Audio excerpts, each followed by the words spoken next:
In this program, we shall deal with architectural patterns, the Indus Script, religion, and social organizations. Firstly, we deal with urban form, architecture, and town planning. Now, I think from school days onwards, you are aware of those pictures of Harappa and Mohenjo-daro which are given in textbooks. Now, let us see how far those ideas match with what you are going to learn today. There are certain misconceptions about Harappan town planning which we would like to deal with first. Firstly, it was maintained that all Harappan towns were built of baked brick.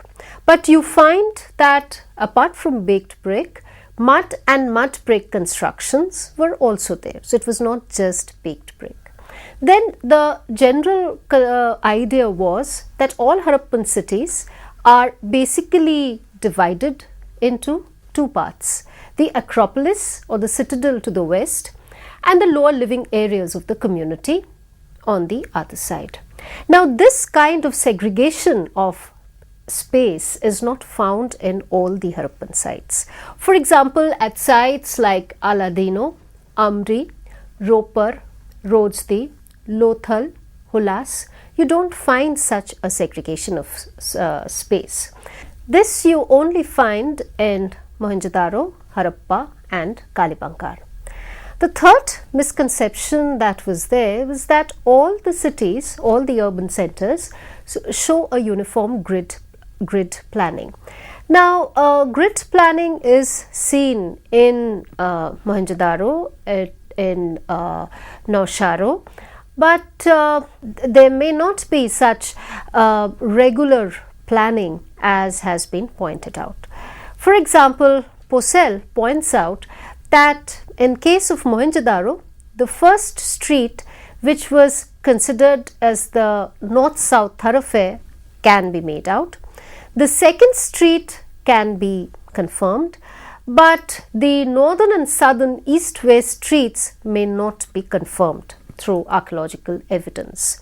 Then inside the major blocks of many of these streets, there are some doglegs and dead ends. So the streets were not as well aligned as it was made out to be.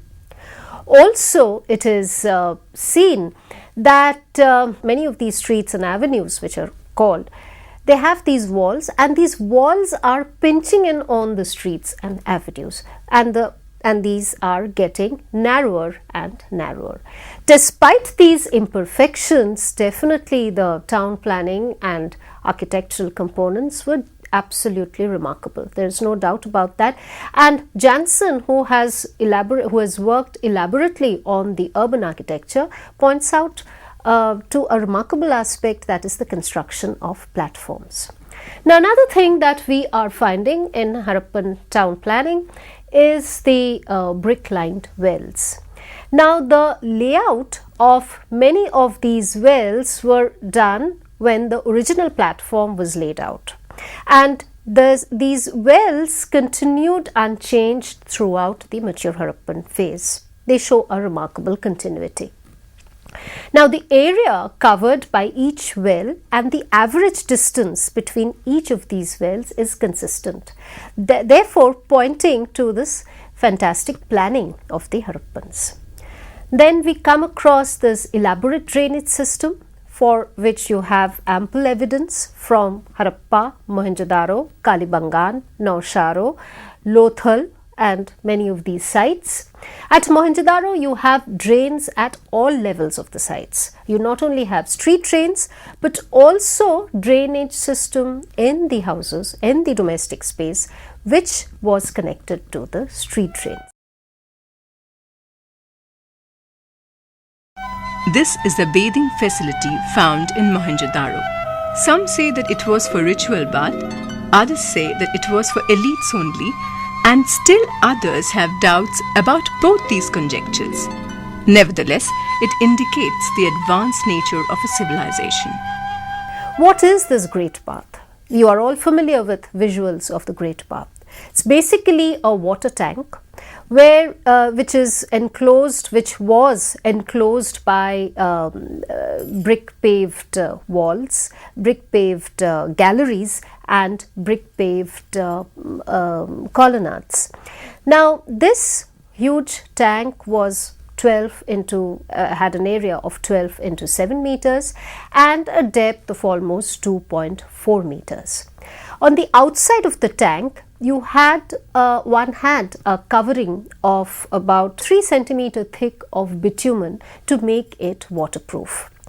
Then we come across 2 staircases from opposite sides of the great bath leading to the bottom of the tank.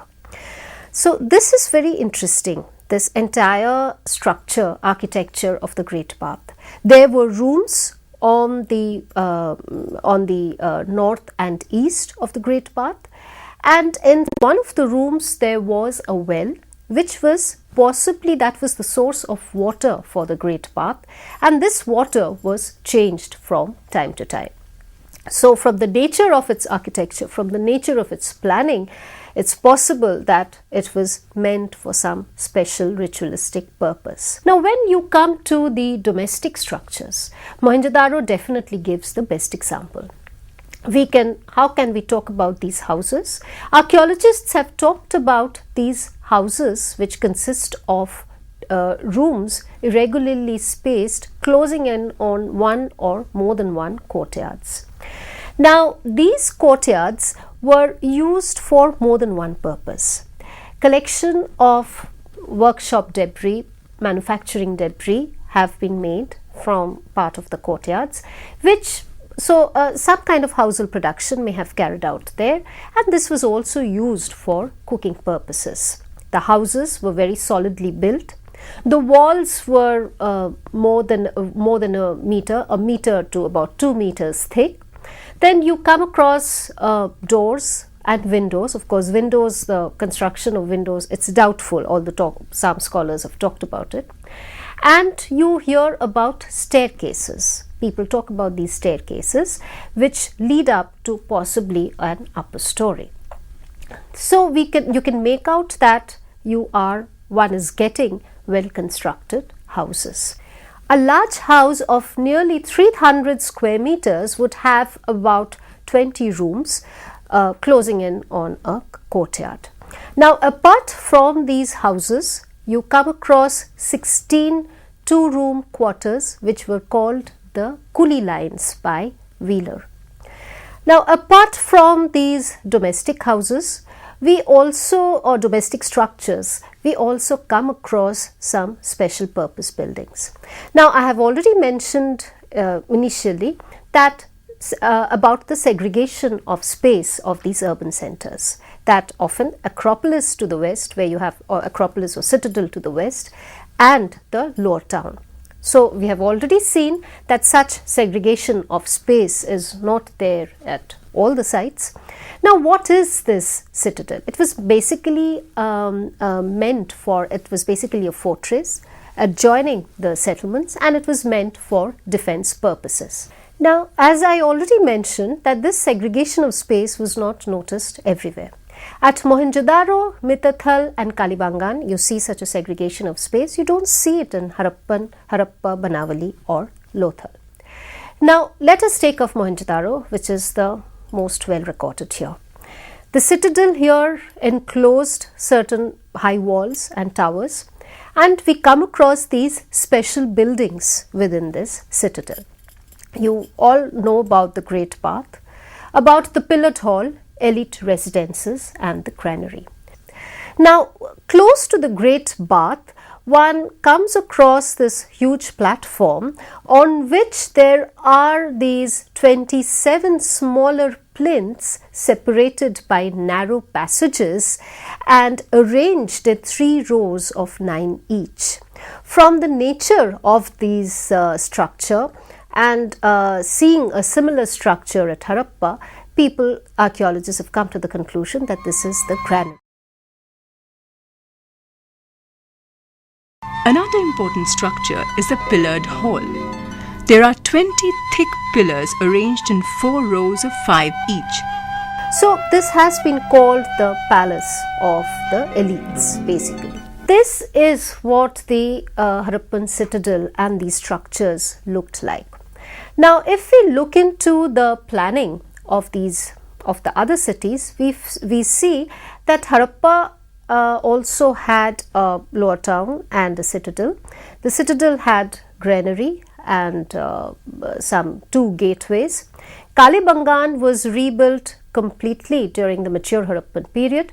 Chanhudaro can be called as a lower quarter, as one of the lesser quarters of Mohenjo-daro. There you have ample evidence of beadworking, and Lothal has been mentioned as a port with a dockyard. There also which is controversial, there also you're finding evidence of different craftworking.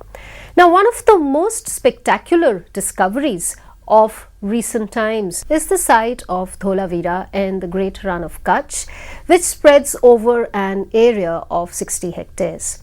Here too you have the citadel with an outer court, and which is connected to the middle town. All are bounded within this open walled system, where in one place you have the lower town. So here also in Dholavira also you find all features of Harappan town planning. Most of these buildings and the structures, walls, they were made of mud brick. Inside the citadel, inside the town, one finds that there is a tank, a water tank, which was lined by stones and it had lime plaster. So this in brief is giving you an idea of the urban form planning, the architectural pattern of the Harappan system, and I tried to point out the differences between the major cities, how Mohenjo-daro is often taken as the type site and how there are other sites which do not always fall into this pattern. But there are certain unitary features, certain cohesive features of urban planning which ties Harappa. Now, the next aspect that we take up is the Harappan script. Now, you must be already aware of the fact that the Harappan script is still undeciphered. What is the script basically? Do you have alphabets here? Not really. You are having, it is called logographic. So you are having 375 to 400 signs without, and there is a complete absence of alphabet. Where are you finding these signs? The signs are found they are inscribed in seals, in tablets, in clay tablets, in tools, in pots, in jars. Some goblets have been found from Harappa and Mohenjo-daro, where these seal impressions have been found. So you can make out how interesting this a reading of the script would be, because that is going to throw light on more aspects of the Harappan civilization about which we do not know. When you are finding it on a seal, what do you think it could designate? Mainly, perhaps, the name or and designation of the owner. When you are having a pictorial emblem, then one perhaps gets to know more about the possibly lineage, ancestry, or the social origins of that particular individual. So, although the script remains undeciphered, but you would agree that writing is one of the most momentous discoveries of mankind, and there you have that thing was already there in the Harappan civilization.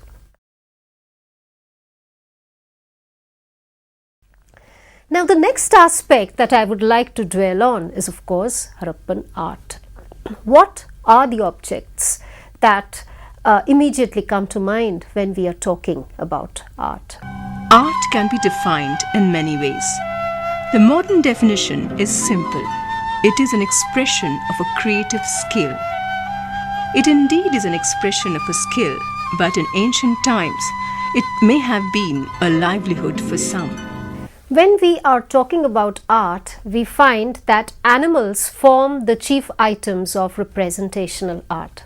However, you do have depictions of foliage in pottery. Carvings of animals like tiger, rhinoceros, bull, elephants have been seen in intaglios on steatite seals, and they are really examples, illustrations of brilliant craftsmanship. Animal figurines have been found, but they are not of very good workmanship, mainly in clay and faience. The bull forms the most important item among these clay figurines. Apart from these, some bronze and stone artifacts have been found, made of bronze and stone, and here you find that you get some beautiful examples of buffalo and goat. The rendering of people in clay or faience was not as great as seen in stone or steatite. I have already mentioned about the priest king in some other context, which is basically a figure connected with the elite class in a seated posture. So the style is very static and formal and can definitely be marked by the very superior craftsmanship. Then we come across the famous dancing girl and several animal figurines, which are illustrations of the lost wax process. Apart from these, a small corroded female figurine has been found, but there is more stiffness in physique in this figuring that you are not seeing in the beautiful dancing girl. Most of these items have been found from Mohenjo-daro, but the context of the dancing girl is not really known.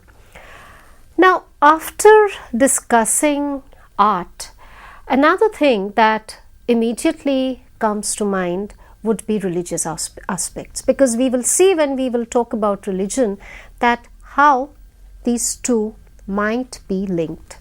Now, how does one talk about religious system of a Bronze Age economy like that of the Harappas?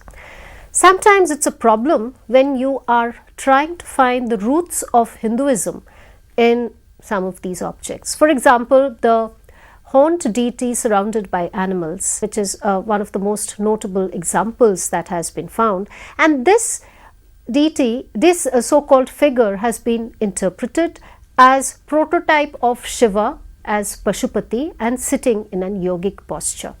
Now, such interpretations cannot be accepted anymore. In fact, Shirin Ratnagar is pointing out that such figures may have been just associated with the religious system, but you cannot trace back Hinduism to such figures.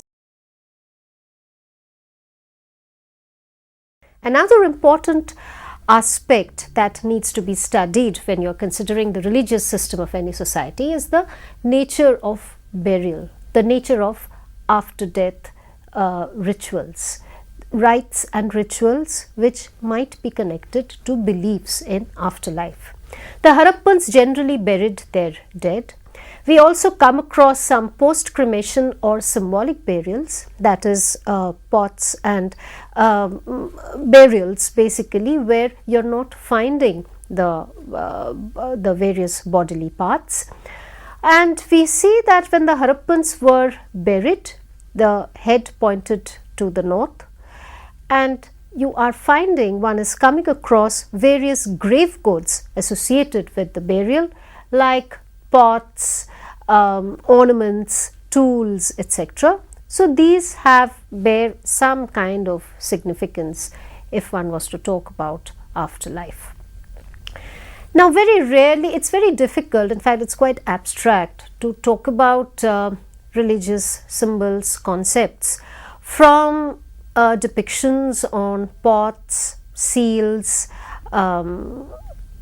different kinds of tools, etc. It cannot be denied that Indus civilization had some kind of a belief system, but linking it to any present religion may not be warranted. We simply do not have sufficient data for it, and we should not look at the artifacts of the Harappan civilization from our perspective. They may have had other significance which we are not yet aware. There are numerous figurines which have been interpreted as mother goddess by some. However, the nature of these figurines and the context and their context has prompted a few other scholars to say that perhaps there is nothing very strictly religious about these figures, nor can we really determine whether they were used as votive figurines. Now, you are coming across some of these figures seen in seals and various other cases where you have a combination of the human body and animal head, tail and hooves, or a combination of animal and human torsos. So they have, we think they have some kind of a significance when it comes to interpreting the past, the beliefs of an ancient society. Now, apart from these examples, you are also coming across some structures like some architectural which show real architectural splendor, like the Great Path. This is possibly this was a seat of ceremonial and public worship. Now, other than such ceremonial seats of ceremonial and public worship, there may have been the presence of local cults which may have had their seats below some trees. However, there is no archaeological evidence for that. Now, apart from these, 7 fire altars have been found at the site of Kalibangan. These have cavities of which show ash and terracotta cakes. There is a clay column rising from the center, drain, well, and some bones have been found from these places. So it is surmised that some kind of ritual took place in these fire altars, which show a combination of ablution, ritual, sacrifice, etc. The most interesting part, of course, is the nature of depiction of animals. We have already seen there is a wide depiction of animals on seals and various other material objects. What does the depiction of animals really mean? We see that apart from bulls, most of the animals which are represented, they are wild animals: tiger, rhinoceros, gharial, elephant, etc. So they may have had some shamanistic association. We also see that we have reference to these horned mythical beast which is appearing in many of the seals, and they are open to multiple interpretations. So there are these various seals where you find the inscription on one side, seals, tablets, inscriptions on one side, and on the opposite side there is this mythical horned figure dressed in leaves or depiction of some animal, and these can also be used as reference points to understand the religious beliefs, the religious system of the Harappans. Certain material items which perhaps had some religious association are these ivory rods with dot and circle incisions, talismans. Some of the shell ornaments could have been used as talismans.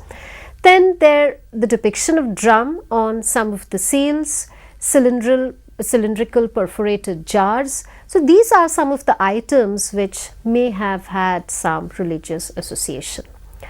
You also come across this another kind of horned figure with pigtails sitting in the peepal tree, and this could have been some kind of a spirit who had some association with the religious beliefs. We have already looked at some of these mythical creatures, the so-called Pashupati or figure in yogic posture. So these various figures can be taken as representing past beliefs and customs. You also have these various figures of fish, animal motifs I've already mentioned, and all these possibly formed a part of a religious system which was primitive or semi-primitive, and this is how we can actually talk about the Harappan religious system. A little too abstract, but there is nonetheless a lot of evidence which does show some indications to past belief and customs. We have already talked about the priest king. Now here one thing to be noted is such labels like the priest king were used by colonial archaeologists, and they are actually reflective of the European attitude towards the Orient, because this might not have been a priest king at all. If there was such a complex mechanism in a society, there definitely must have been some form of social organization. How was it organized in Indus society? From whatever idea you have formed about the Harappan civilization, one thing is clear, that there is evidence of, for example, in the nature of organization of space of some of the cities, there is evidence of some kind of difference. So scholars have talked about social segregation based on differences in urban space, like you have the houses with elaborate facilities and the so-called coolie lines. Then you have the material evidence of various distinctive seals, which scholars have interpreted as evidence of private property. If a social organization based on some hierarchical arrangement, based on some class segregation existed, then it must have operated through some controlling authority. And there we have to talk about the political status of the Harappan system. Some scholars have said that there was a state, others have said that no, it was a proto-state. So there is still a wide-ranging debate on that. But what is clear is some kind of a controlling authority is seen in maybe the town planning, in the way that no encroachments were allowed to be made on streets, in the very well planned drainage system. A controlling mechanism is seen in the widespread use of distinctive seals, in the script, which still remains undeciphered, in the universal style of pottery despite regional variations, in the universal system of weights, in the standard size of the mud brick and the fired bricks.